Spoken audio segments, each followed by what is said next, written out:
Well, hello, everybody. Something new today.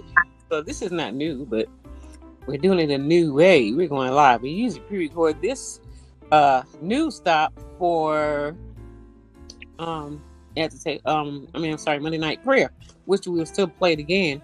But we want to say, hey, this is Newsstop with Denise Scott in London. And we want to say, hey, Denise, what's up over there in Georgia? Hello, everyone. Hello. How is everyone? How are you doing, Miss London? I'm doing great over here. Over here and over there and everywhere. And you're doing great.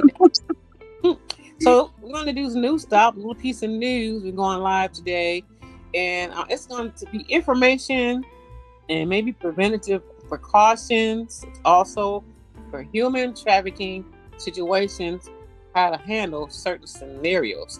So between Denise and I, we're going to give you some tips. Well, put your phone away. Seriously, the only way to have a good situational awareness is to be turned into your environment or tuned into your environment, and you can't do that if you're focused on your phone. Now, when you pull into the parking lot or into that parking spot, before you kill that engine, look around. 360-degree look around. In the firearms world, we call this scanning, okay? You're looking for other people in the parking lot, other people in their cars, potential exits. If you have to drive out, you see that car, didn't you just see it a second ago? Is it making several passes? If so, leave or wait for the car to leave. Well, get your kids straight. If you've got young kids, they need to know that the trip from the car to the store is all focus all the time. They need to be paying attention to the situation as well. Looking for cars, keeping quiet so you can focus, holding your or a sibling's hand. That can be taught or tough, and it could be a tough thing to do at first, but the more seriousness you treat it with, the more they will get it. Now, on the trip into the store, scan some more. You're looking for the same thing. Other people in the lot, other people sitting in their cars cruising. This is the point where you don't debate or car to a store, point A to point B. Do not let someone stop you.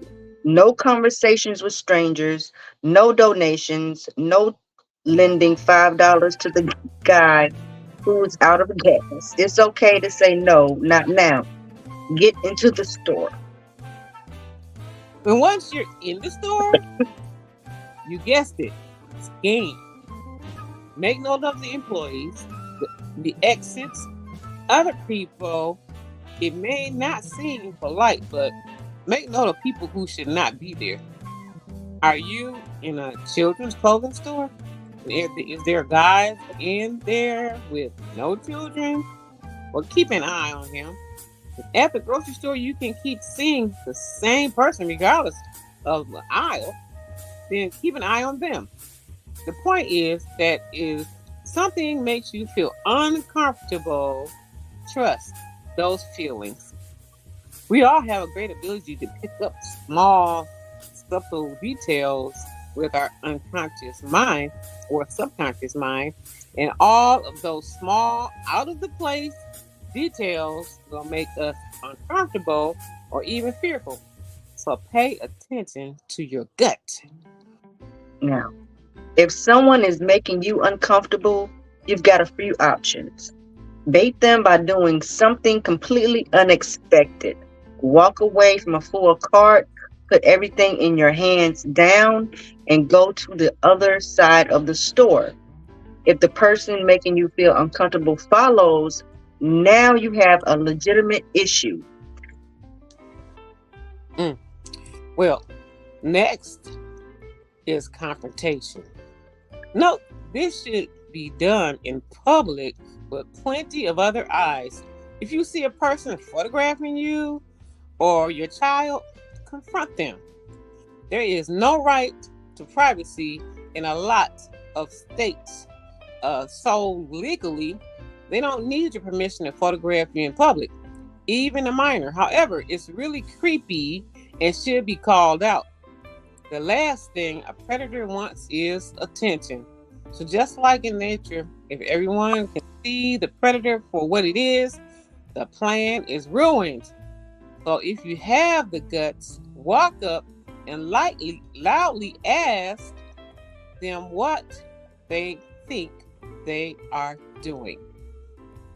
Now, if you don't want to confront someone but are certain they're targeting you, the last thing you want to do is to go out to the parking lot. Stay in public. Get a store manager and explain what's going on. You don't have to leave the store until you feel you are safe. They may offer to walk you to the car. Do not accept that offer. If it were me and I was certain a person was targeting me or my child, the last thing I would want is for that person to see my car and license plate. If the store manager confronts the person, explain what's been going on, and if possible, call law enforcement. Once law enforcement shows up, if the suspect is still there, you have a conversation. Tell law enforcement that you aren't comfortable walking to your vehicle by yourself and you're uncomfortable with the suspect identifying your vehicle. Now, don't ask a stranger to escort you to your vehicle. If there is a trafficking ring, do you think they work alone? What if a stranger or strangers you ask are there for a reason? In a real situation, only accept an escort from law enforcement. Let's say the worst happens and you find yourself being attacked. Well, hopefully you're armed yourself and have taken some classes on how to deploy your firearm in a defensive situation. If you don't carry, you have to fight. You have to fight like a rabid badger and don't stop fighting until you're unconscious or the attacker has left you alone. You have to think about what to do in a scenario like this because the brain won't be able to distinguish between reality and imagination. If you've already pictured it, we all like to talk about fight or flight, but people always forget about the most common reaction, freeze. If you're reacting to something traumatic for the first time, you will freeze. If you're trained for a scenario on imagine what you would do, you're less likely to freeze and more likely to act. Well, these points are not meant to scare, but to get you thinking about these situations before they happen. Being prepared extremely is important in life, and just reviewing this advice will make you more prepared. Please be safe out there. And I want to say one more tip before we go. A couple. Um, Sometimes when you're going outside, and even in your own driveway, you may have some young children that you say, "Hey, go stand by the car until I get there." Then you come out. So nowadays it's a little dangerous because we don't know who may be lurking around and about in your yard, looking around and in your driveway, and people will sit and wait till they see a vulnerable moment where maybe the kids are running out the house, waiting to get in the car, the door is not unlocked, and then here comes mom or dad, and that gives that person wants to steal that child the opportunity to quickly pick that child up and run right in front of your face, right from in your driveway. So these scenarios is why we're reading this. Is little things like this are not so little. A lot of times I see this. Sometimes a parent will have 3 or 4 children. They're all young, and they're all walking together down the parking lot, going to the grocery store, and maybe mom's has a baby in her hands, in her arms. That's the perfect opportunity for one of these predators to come and swoop up some children, yours or mine. And what I used to do when my children were growing up, we all held hands and we had a cute little chain. So everybody was holding hands. I was holding their hand, and then the younger one, from the younger one to the older one, the older one was on the far side. Then the two younger ones was in the middle, and I was one end. We were held hands. So there's little things that you can do, because sometimes you're just not aware of how it's going. Just keep your eyes peeled. And this scenario is not just about snatching your children. They snatch human being adults too for human trafficking. Sometimes people say, I'm too old. Not so. They might want to snatch you if you're a child, a teenager, a young adult, and even an older adult or a senior. There's predators out there that want to snatch up all ages for whatever they want to do. And so keep your eyes peeled when you walk out your door. They call it scanning. Look around. We don't have, like I said, don't be afraid. Just be aware. And also another thing we want to talk about is be careful of those. And listen, I've seen this, and I had some little vision about it happened to me. I was like in it. When you're in it, you're like, wow, this is real. I was in that vision. I was walking down the street, and I'm from Ohio, so I wasn't in Ohio, but that's where I was walking in front of my house, my old house. And it was dark outside. It was one street light, and this guy rolled up on me with a bike. The whole story was he didn't look bummy or anything, or like he was selling drugs. He just looked very clean cut. Rolled up on me, and he had a switchblade in his vision. And my purse, I had one of my favorite big purses, is what I saw. And I was right kind of in front of my door, but in that vision, it's like I didn't get to the end to see what happened, but it was like a warning. I was like, wow, I just felt all that. So I think I began to tell some people like that. I might probably was online talking, and I told somebody when I was working at the other radio station, and they told me, after I had mentioned to him, they said, I don't even messaged him. He's past Deacon Amber. But he said, yeah, there's a lady walking down the street, and that was in Highland Park. And he said she was walking down the street coming home in the dark, and the biker came by, flew by there and robbed her, and then several of those started to occur. So just be careful. We carry our purses in our bags, and it's not to get too frightened when you see somebody on the bike, but just beware and be careful, because they come in all shapes, all forms, all colors. Another scenario, I'm going to talk to this in a minute, but this actually happened a couple of days ago when I was visiting my niece, and another state, and she has a little cute little one. It's my nephew, and he's just one. But we went into Bath and Body. We did this and that, and we went outside. I guess I don't know if she was getting ready to put some bags away. I think she had noticed this lady in a truck. It was a Caucasian older woman. See, this is the thing. The people that you don't expect. You say, oh, somebody is coming to pick up or do something like that, might look a certain way, but like I said, you don't know what to expect. You don't know. And she just looked like a much older Caucasian woman in a nice truck driving through, and she had already seen her. And so went around, and then the lady drove up, and she drove by her car and stopped. Now, mind you, 2 adults and the baby.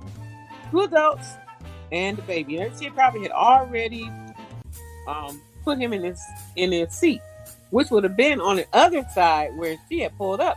That's where his car seat was, and that's where he was. There's another thing is, if you do something like that, lock the doors. If you kind of stuck, you put your baby in his car seat or in the car, the side that you're not on, that's when a predator can come open the door, and while you're trying to get to it, so if you lock the door and then do what you have to do on the other side of the car, because she was doing some things. So we noticed a lady one time, she said, wow, that's weird. So after we saw that, we kind of was getting ready to go somewhere else. But that lady drove around again. She drove all around the parking lot. She came in the direction. She just went, and she was literally looking at us. And that's when my niece told me that she had heard about this kind of thing happening, where people, if you would have your children with you, a predator still can come up and snatch them real quick, because this is a big thing going on with human trafficking and children and babies. And so if you catch a mother off guard, come and they can walk up to you and say, "Hey, how are you doing?" Just snatch the baby. So that's why I said, don't even speak to strangers. So mind you, that's the second time. Then the lady, she went back the other way. She came back around. And so she kept circling around real slow. So I can say she did it about a good 4 or 5 times. And I told her, she said, we were going to go to tomorrow's show, and we didn't. She said, "Listen, I think we need to go." In the meantime, she pulled up again, and she parked just adjacent ahead of us. So then, of course, I'm thinking, okay, somebody pulled up on the other side where my niece was standing by her door. But the thing was, she sat in her car for a long time and she didn't get out. She didn't get out. And I'm like, I said, people could work together and do this. As we're reading, sometimes they have other people, a team working together, attention, strange people. And so I'm just telling you the scenarios. So I know we knew there was something strange going on. So I'm thinking, after all this transpired, we're getting in the car, and I said, okay.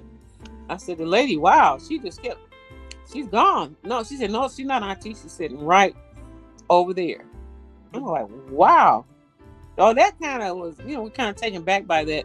So that's what inspired this news spot. Just be careful. Even what you do in the parking lot, scan. What I do notice, and what I was told even by police before, and this is what I do now. Sometimes you walk past somebody, but you don't want to appear to be staring, or you drive somebody, you just like shy because you don't want to, be staring. But what I learned to do, and it's not gawking, but if I pass by somebody in the car, I look. I don't look down anymore or act like I don't want. No, if I'm walking past somebody, I look right around. I look right in their face. And what I noticed about that, direct eye contact many times, lets people know that you're mentally in tune and aware. So don't be shy. We won't go, but don't be shy. But those are some little lessons and tips. And Miss Denise, I didn't mean to carry on, but it's important.